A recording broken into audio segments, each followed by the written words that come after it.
Bonjour, il s'agit de la lettre des signaux faibles numéro 228 d'octobre 2023, la lettre des signaux faibles dans sa version premium, donc payante à 29 signaux faibles, et voici la lettre dans sa version freemium, donc gratuite qui a 7 signaux faibles.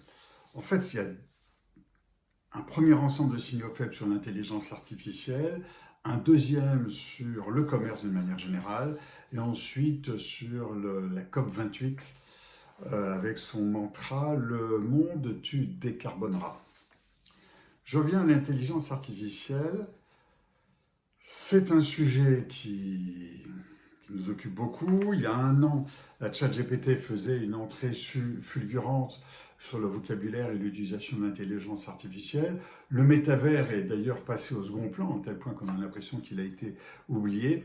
Et avec l'intelligence artificielle se développent 3 signaux.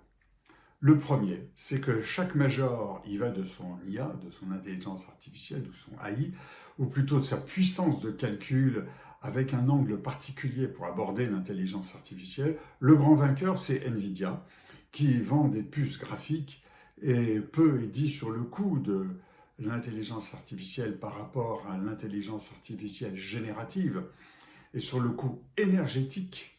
Voilà, ça on n'en parle pas beaucoup. Et puis, pour moi, c'est la conclusion de ce premier signal faible, c'est l'informatique quantique sera un nouveau saut. On va encore avoir un nouveau saut, on a toujours des nouveaux sauts. C'est pas du tout un aboutissement, cette IA. Le signal faible 2, c'est fin octobre, des réunions sur la menace de l'IA en open source. On a parlé de cyberattaques, de biais sociaux, de prise de contrôle d'infrastructures, de menaces de guerre, et qui est soumis à un projet de réglementation à l'image pour l'Union européenne du AI Act. Mais la plus grande révolution depuis l'arrivée d'Internet peine à traduire dans certaines des réglementations.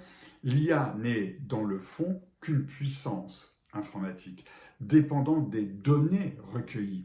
Donc le futur, il n'est pas dans l'IA, il est dans la protection des données.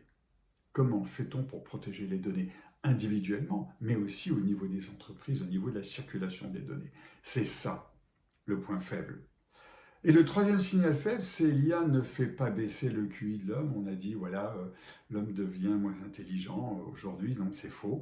L'hypothèse, c'est que l'alimentation, la santé et l'éducation sont des facteurs d'amélioration du QI. On arrive à une sorte de limite supposée. Donc le QI, effectivement, ne s'améliore pas sur ces bases-là. Et puis les bases du QI évoluent.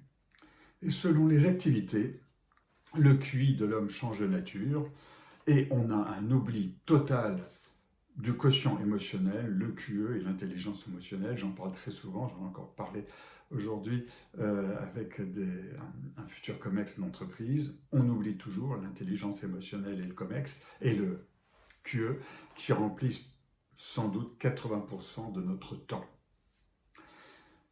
L'ensemble des deuxièmes signaux faibles, c'est où va le commerce. Alors là, je vous recommande de voir la visio qui est jointe.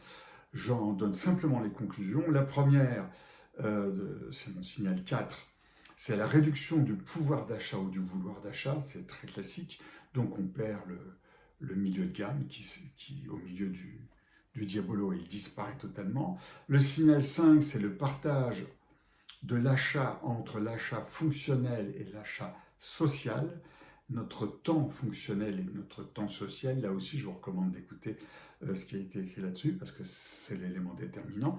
Et le signal 6, c'est la surconsommation, comment sa prise de conscience, amplifiée par l'inflation, et le consommateur malin est de retour. Bon, tout ça, on l'a déjà vu il y a 25 ans ou 30 ans, d'accord, mais c'est pour combien de temps? C'est le partage entre le matériel et le métaphysique, qui est une grosse étape d'évolution du commerce, plutôt de la consommation. Mais la consommation plaisir reste une constante. Pour ceux qui en ont les moyens, et il suffit d'observer chaque 6 semaines la frénésie des vacances et les embouteillages monstrueux causés par les vacances, en particulier cette année pour les vacances de la Toussaint, dès le jeudi sur les autoroutes. Le signal 7, c'est le mantra du moment de la COP28 qu'on va entendre dans quelques semaines. Le monde, tu décarboneras. Certes, le carbone est le gaz à effet de serre le plus dangereux pour la présence de l'homme sur Terre.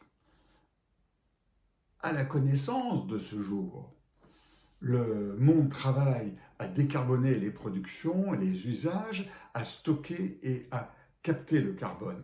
Comme Sisyphe, on n'en finit pas. La COP28 y ajoutera des milliards de dollars.